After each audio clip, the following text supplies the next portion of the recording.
हिमालय पर्वतावर 17-18 हजार फूट उंचीवर आढळणारी एक दुर्मिळ सपुष्प वनस्पती म्हणजे ब्रह्मकमळ।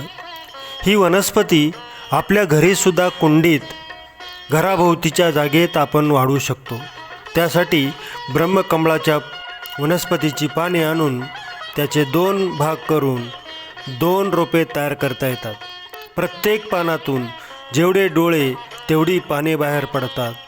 प्रत्येक पानामधून पुढे जुलै-ऑगस्ट महिन्यात कळी बाहेर पडते। या कळीचे 2 आठवड्यानंतर फुलात रूपांतर होते। मी माझ्या कुंडीत सध्या 5 रोपे लावली आहेत। आपणही भगवान शिवशंकरांना प्रिय असलेली ब्रह्मकमळ वनस्पती आपल्या दारात वाढवा। ओम नमः शिवाय। ओम नमः शिवाय।